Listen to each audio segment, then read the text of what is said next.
আসসালামু আলাইকুম। আশা করি আপনারা সবাই ভালো আছেন। সরকারি চাকরিজীবীদের জন্য যে বিশেষ সুবিধা ঘোষণা করা হয়েছে, এই বিশেষ সুবিধা ঘোষণা করার সাথে সাথে বিশেষ যে প্রণোদনা সেটাও বাতিল হয়ে গেছে। বিশেষ প্রণোদনা বাতিল হওয়ার ফলে সরকারি কর্মচারীদের বেতন একেবারেই কমে গেছে এবং খুবই অল্প পরিমাণে টাকা এখানে বৃদ্ধি পেয়েছে। তো গতকালকে সরকারি চাকরিজীবীদের ভাতা বাড়িয়ে যে প্রজ্ঞাপন জারি করা হয়েছে এবং তারা বলতেছে যে যে সকল সুবিধা থাকতেছে, সুবিধার আসলে কিছুই না। এখানে সর্বনিম্ন ১,০০০ টাকা ছিল, সেটা ১,০০০ টাকা থেকে বাড়িয়ে ১,৫০০ টাকা করা হয়েছে এবং পেনশনভোগী যারা আছে তাদের ৫০০ টাকা ছিল, সেটা ৭৫০ টাকা বৃদ্ধি করা হয়েছে। এটাই মূলত সুবিধা, এছাড়া আর কোনো সুবিধা এখানে নাই। তো এই আলাদা আলাদা এখানে প্রজ্ঞাপন জারি করা হয়েছে, অর্থাৎ বেসরকারি স্বায়ত্তশাসিত রাষ্ট্রায়ত্ত প্রতিষ্ঠান, ব্যাংক, বিমা, আর্থিক প্রতিষ্ঠান, বর্ডার গার্ড বাংলাদেশ, পুলিশ বাহিনীতে কর্মরত কর্মকর্তা কর্মচারী, সশস্ত্র বাহিনীতে কর্মকর্তা কর্মচারী, জুডিশিয়াল কর্মচারী এবং এমপিওভুক্ত শিক্ষক কর্মচারী, এদেরকেও এই বিশেষ সুবিধা দেওয়া হবে। এবং বিশেষ করে এমপিওভুক্ত শিক্ষক কর্মচারী যারা আছে, নবম গ্রেড পর্যন্ত যে সকল শিক্ষক আছেন তারা এখানে 10% পাবেন, দশম গ্রেডে যারা আছেন তারা এখানে 15% পাবে। তো এটাই মূলত তাদের একটা সুবিধা হচ্ছে। এছাড়া সরকারি কর্মকর্তা কর্মচারী, বিশেষ করে চতুর্থ শ্রেণী কর্মচারী যারা আছে তাদের বেতন খুব একটা বাড়তেছে না। তো সেটার একটা হিসেব আমি আপনাদেরকে দেখাবো। একজন পিওন এবং গার্ড, সে একজন চতুর্থ শ্রেণী কর্মচারী, তার যদি বেতন হয় 10,050 টাকা, তার কত টাকা বাড়বে? 10,050 ইন্টু 15% করলে 1,507 টাকা 80 পয়সা। এবং তার প্রকৃত যে বৃদ্ধি, যেহেতু এখন বিশেষ প্রণোদনা গত সরকার অর্থাৎ 2023-24 অর্থ বছর থেকে যে বিশেষ প্রণোদনা ছিল সেটা তো বাতিল হয়ে যাচ্ছে। সে বাতিল হওয়ার ফলে তার তো 1,000 টাকা কমে যাবে। তো 1,000 টাকা যদি এখানে কমে যায় তাহলে 507 টাকা 80 পয়সা কিন্তু তার প্রকৃত বৃদ্ধি হচ্ছে, অর্থাৎ এই বিশেষ সুবিধা হিসেবে কিন্তু সে পাচ্ছে 507 টাকা। নতুন সংশোধিত প্রজ্ঞাপনে তিনি কোনো সুবিধা পেলেন না।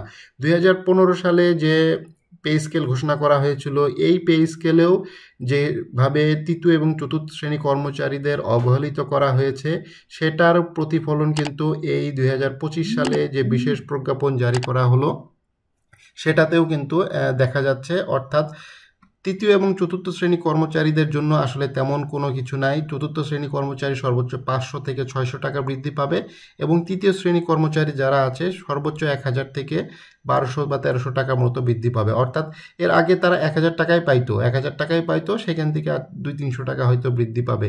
এটাই মূলত এই বিশেষ সুবিধার বিশেষ সুবিধা যেটা বলতেছে, অর্থাৎ বিশেষ সুবিধার যে সুবিধাগুলা।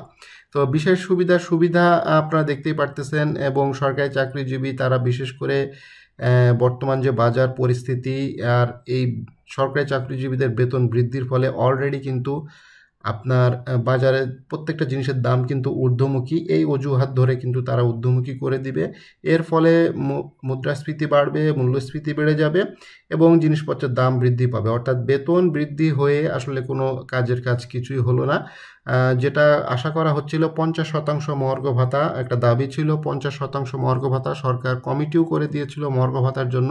সরকার সেই মহার্ঘ ভাতার কমিটির কথা কিছুই শুনে নাই, সরাসরি বিশেষ সুবিধা যেটা ছিল সেটা ঘোষণা করে দিল এবং সঙ্গে সঙ্গে বিশেষ প্রণোদনা যেটা চলতেছিল সেটা বাতিল হয়ে গেল। এই বিশেষ সুবিধা এবং বিশেষ প্রণোদনা যদি একসাথে দেয়া যেত তাহলে একটা ভালো অবস্থানে যেত। এখানে তার একজন পিয়ন অথবা গার্ড অর্থাৎ চতুর্থ শ্রেণী কর্মচারী, তার 1,050 টাকা আর এই 1,000 টাকা যদি একসাথে যোগ করা হতো তাহলে 2,500 টাকা তার কিন্তু বৃদ্ধি পেত। তো এটা একটা ভালো দিক হতো। তো সেটা হলো না, 20%ও হলো না, কোনো কিছুই হলো না। এবং যেটা হলো 1,000 টাকা বাদ হয়ে যাচ্ছে, 500 টাকার মতো বৃদ্ধি পাবে চতুর্থ শ্রেণী কর্মচারী, বেতন কিন্তু খুব একটা বাড়ে নাই। গতকাল প্রজ্ঞাপন জারি হয়েছে এবং এমপিওভুক্ত শিক্ষা প্রতিষ্ঠান, মাদ্রাসা, বেসরকারি কারিগরি শিক্ষা প্রতিষ্ঠানে কর্মরত যারা আছে, নবম গ্রেডে যে সকল শিক্ষক কর্মচারী আছে তারা 10% হারে এবং দশম গ্রেড থেকে এবং নিচের গ্রেডের শিক্ষক কর্মচারীদের জন্য 15% হারে এখানে তারা বিশেষ সুবিধা পাবে।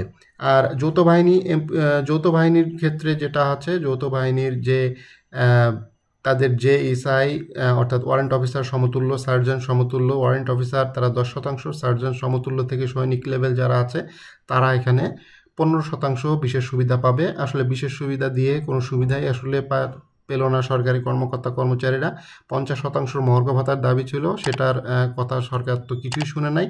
আগামী জুলাই থেকে এই বিশেষ সুবিধা প্রাপ্ত হবে এবং বাজেট অলরেডি পাস হয়ে গেছে। বাজেট যেহেতু পাস হয়ে গেছে, বাজেটের যাবতীয় কার্যক্রম শুরু হয়ে গেছে। আইবাস প্লাস প্লাসের মাধ্যমে বেতন ভাতা সাবমিট করতে হয়, সেখানে যাবতীয় কার্যক্রম চলতেছে এবং জুলাই মাসে মূলত সেটা করা হবে এবং এটার ফলে যেটা হবে বেশি টাকা একটা বাড়তেছে না।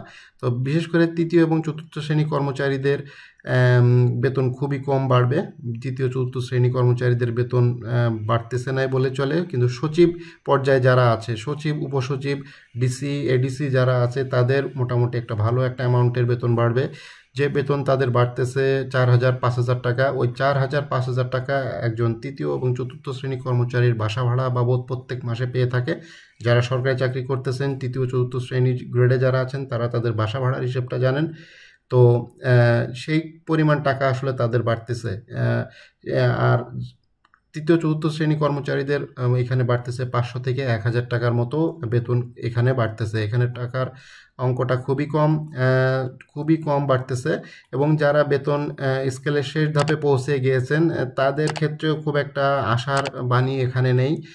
তারা তাদের ওই যে স্থির হয়ে যাওয়া, অর্থাৎ থেমে যাওয়া যে বেতন গ্রেড আছে, অর্থাৎ শেষ ধাপে যেহেতু চলে গেছে আর নতুন করে তারা গ্রেড পাচ্ছে না, ওইটা নিয়ে সন্তুষ্ট থাকতে হবে। ওইটা নিয়ে যতদিন সে চাকরি আছে ততদিন তাকে চাকরি করতে হবে বর্তমান স্কেলে। এছাড়া তার জন্য আর কোনো সুখবর কিন্তু নাই। সুবিধার কথা বলতেছে সরকার, আসলে সুবিধা আর কোনো সুবিধাই এখানে বোঝা যাচ্ছে না, কোনো সুবিধাই আসলে নাই। যেটা হচ্ছে খুবই কম এবং চতুর্থ শ্রেণী কর্মচারী যারা আছে তাদের খুব একটা বেতন বাড়তেছে না এই বিশেষ সুবিধার মাধ্যমে। ভিডিওটি ভালো লাগলে অবশ্যই লাইক করবেন। চ্যানেলে যারা নতুন আছেন অবশ্যই চ্যানেলটি সাবস্ক্রাইব করে রাখবেন।